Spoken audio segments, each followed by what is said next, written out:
What's going on, everybody? Welcome back. Today we'll be reading Luke chapter 8. I'm reading from the NLT, the New Living Translation. So without further ado, let's go ahead and dive in. Luke chapter 8. Not long afterward, Jesus began a tour of the nearby cities and villages to announce the good news concerning the kingdom of God. He took his 12 disciples with him, along with some women he had healed and from whom he had cast out evil spirits. Among them were Mary Magdalene, from whom he had cast out 7 demons, Joanna, the wife of Chuza, Herod's business manager, Susanna, and many others who had contributed from their own resources to support Jesus and his disciples. Here's the story of the farmer scattering seed. So one day Jesus told this story to a large crowd that had gathered from many towns to hear him. A farmer went out to plant some seed. As he scattered it across his field, some seed fell on a footpath where it was stepped on, and the birds came and ate it. Other seed fell on shallow soil with underlying rock. The seed began to grow, but soon it withered and died for lack of moisture. Other seed fell among thorns and that shot up and choked out the tender blades. Still other seeds fell on fertile soil. The seed grew and produced a crop 100 times as much as had been planted. When he had said this, he called out, "Anyone who is willing to hear should listen and understand." His disciples asked him what the story meant. He replied, "You have been permitted to understand the secrets of the kingdom of God, but I am using these stories to conceal everything about it from outsiders, so that the scripture might be fulfilled. They see what I say, but they don't really see. They hear what I say, but they don't understand." This is the meaning of the story. The seed is God's message. The seed that fell on hard path represents those who hear the message, but the devil comes and steals it away and prevents them from believing and being saved. The rocky soil represents those who hear the message with joy, but like young plants in such soil, their roots don't go very deep. They believe for a while, but they wilt when the hot winds of testing blow. The thorny ground represents those who hear and accept the message, but all too quickly the message is crowded out by the cares and riches and pleasures of this life, and so they never grow into maturity. But the good soil represents honest, good-hearted people who hear God's message, cling to it, and steadily produce a huge harvest. So pause and think about it. Where do you kind of belong? What soil it is that the seed is falling in your life, right? The message of God. Are you the hard path where you hear it, but then too quickly Satan comes and takes it away from you and you never think about it again? Are you part of the rocky soil to where you get it and you're excited about it, but your roots don't go very deep? And as soon as any sort of turmoil or any sort of trouble comes your way, you're too quickly forgetful about it. Are you the thorny bush or the thorny ground with a bunch of weeds, right, to where you receive the message and you're glad about it, but then there's too many things in your life, whether it be finances, job, family matters, friendships, whatever it might be, all these things of the world kind of crowded out from you, and then you too easily forget? Or are you the type of soil where the seed falls and you produce great harvest? It's very important to make sure that your roots go deep, you guys.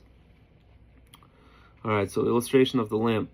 No one would light a lamp and then cover it up and put it under a bed. Lamps are mounted in the open, where they can be seen by those entering the house. For everything that is hidden or secret will eventually be brought to light and made plain to all. So be sure to pay attention to what you hear. To those who are open to my teachings, more understanding will be given. But to those who are not listening, even what they think they have will be taken away from them. So what does that mean? So if you're open to the teaching, if you're open, that's why I say it's so important to, even if you don't understand the Bible, if you genuinely are seeking knowledge of God, and if you don't understand it, He will eventually start giving you a little bit of snippets and things of understanding to where you're starting to kind of progress at the level that He sees, that is the right level for you. I've heard of people that don't have a high school education, of people that, drop out of school at the early age and stuff like that, and who don't know how to really read barely or write, but then when they read the Bible, it just almost like somebody's reading it and explaining it for them, right? So it's very important, once you decide to actually start seeking for it, more understanding will be given. But to those who are not listening, even that they think they have will be taken away from them. So I believe it's those people that think that they're good enough to make it into heaven, right, just by their deeds. They don't really need to hear the Bible. They don't really need to hear the gospel. They don't really need to hear the good news or anything like that. They think that they're already good enough. So for those people, even what they do think they have, which is inheritance of going to heaven, or being one with the universe, whatever it is that they might believe, even that will be taken away from them. The true family of Jesus. Once when Jesus' mother and brother came to see him, they couldn't get to him because of the crowds. Someone told Jesus, "Your mother and your brothers are outside and they want to see you." Jesus replied, "My mother and my brothers are all those who hear the message of God and obey it." And obey it, you guys. Very important. Obey it. Jesus calms the storm. One day Jesus said to his disciples, "Let's cross over to the other side of the lake." So they got into the boat and started out. On the way across, Jesus lay down for a nap. And while he was sleeping, the winds began to rise. A fierce storm developed that threatened to swamp them, and they were in real danger. The disciples woke him up, shouting, "Master, Master, we're going to drown." So Jesus rebuked the wind and the raging waves. The storm stopped, and all was calm. Then he asked them, "Where is your faith?" And they were filled with awe and amazement. So here we see again this term, kind of like this phrasing, awe and amazement. Other times it'll be used, and they had fear, right? Fear of God, which is from Greek translation means awe, amazement. So they were filled with awe and amazement. They were filled with this fear, Greek translation. They're super, like, oh my goodness.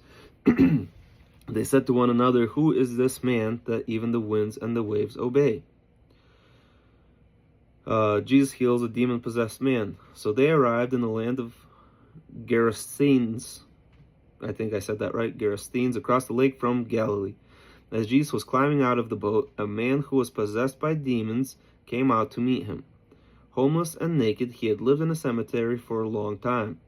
As soon as he saw Jesus, he shrieked and fell to the ground before him, screaming, "Why are you bothering me, Jesus, Son of the Most High God? Please, I beg you, don't torture me." So we see here that he's referring to himself as me, as singular. So there's a part of me that's saying that the demons are kind of letting him know in his actual mind who Jesus is. So that's why he's saying, "Why are you bothering me, Jesus, Son of the Most High God? Please, I beg you, don't torture me." So he knows that he's filled with the demons. So he's pleading with him, "Please don't torture me."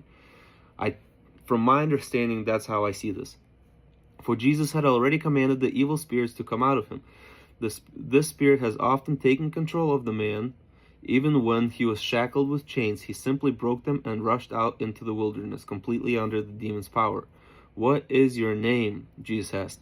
"Legion," he replied, for the man was filled with many demons. So now we're going to see the demons now, plural, kept begging Jesus not to send them into the bottomless pit, because they know, as we're going to find out, that once Jesus comes back, they're all the demons, all the evils and stuff like that, Satan himself, they're all going to be thrown into the bottomless pit, into hell. All right? So here the demons see Jesus and they're like, whoa, I did not realize that this was the time. I don't think it's the time yet. So they're begging him like, "Hey, I don't think it's the time. Why have you come here? Like, please don't send us to the bottomless pit." So even they're terrified of going to hell, yet they still choose to continue to do wicked things. But here we see again, like I said, plural, demons kept begging Jesus not to send them into the bottomless pit. A large herd of pigs was feeding on the hillside nearby, and the demons pleaded with him to let them enter into the pigs. Jesus gave them permission, so the demons came out of the man and entered the pigs, and the whole herd plunged down the steep hillside into the lake, where they drowned. When the herdsmen saw it, they fled to the nearby city and the surrounding courtyard, spreading the news as they ran. The crowd soon gathered around Jesus, for they wanted to see for themselves what had happened. And they saw the man who had been possessed by demons sitting quietly at Jesus' feet, clothed and saying, and the whole crowd was afraid. Then those who had seen what happened told the others how the demon-possessed man had been healed. And all the people in the region begged Jesus to go away and leave them alone, for a great wave of fear swept over them. So Jesus returned to the boat and left, crossing back to the other side of the lake. The man who had been demon-possessed begged to go too, but Jesus said, "No, go back to your family and tell them all the wonderful things God has done for you." So he went all through the city telling about the great things Jesus has done for him. So there was one thing that probably a couple of months ago at this point was talked about at the church that I attend to here, and they were discussing this portion here, right, about the why pigs. So a lot of the people will think that, well, because pigs are not clean animals in Judaism, also Islam believes that too, right? They don't eat pig, anything to do with pig. So they thought that maybe that's why Jesus sent them into the pigs. However, we see here that the reaction of the people, this is from my understanding how they kind of explained it, the reaction of the people, that they saw an incredible thing, but obviously the pigs is a form of money for them, right? To make money. So, and there was a lot of them. There was 2,000 pigs.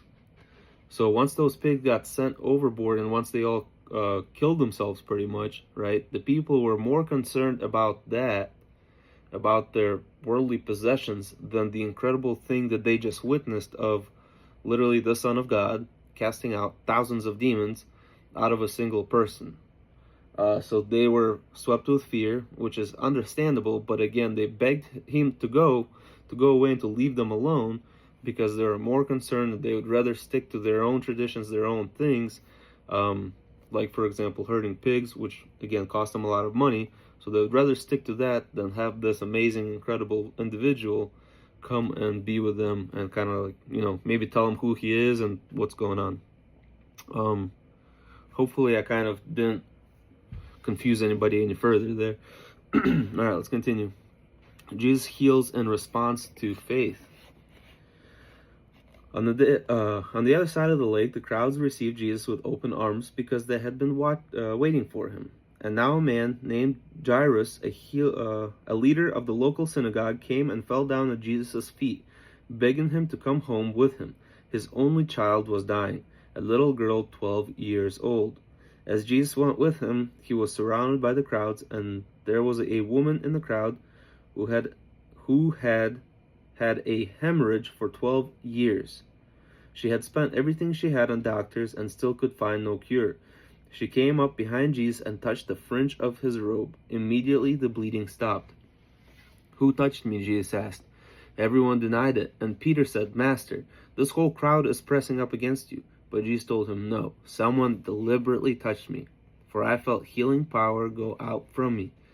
When the woman realized that Jesus knew, she began to tremble and fell to her knees before him. The whole crowd heard her explain why she had touched him and that she had been immediately healed. "Daughter," he said to her, "your faith has made you well. Go in peace." So again, we've talked about faith over the last couple of chapters, but here we see another amazing example that by faith alone, when you're struggling with something for many, many years and you have enough faith to think that, hey, like without a shadow of doubt in my mind, that if I even touch this person's robe, just the fringe of his robe, I will be healed. That's how much faith that she had. And she did it, and she got healed. And then obviously she was terrified about it. But he says, "Daughter," he said to her, "your faith has made you well. Go in peace." While he was still speaking to her, a messenger arrived from Jairus' house with a message: "Your little girl is dead. There's no use troubling the teacher now."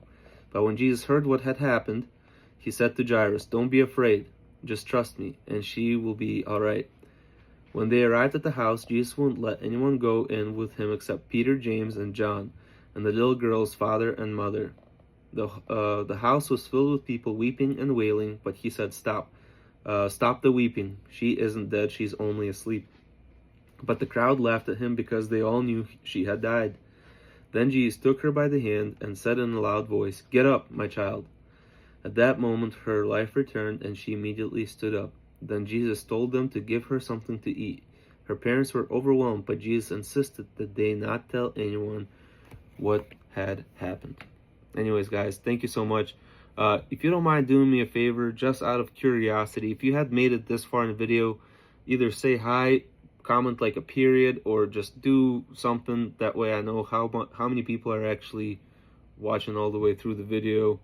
Again, just out of my personal curiosity. Anyways, as always, guys, I love you. God bless you and your families. Take care. Hopefully I'll see you in chapter 9. Take care.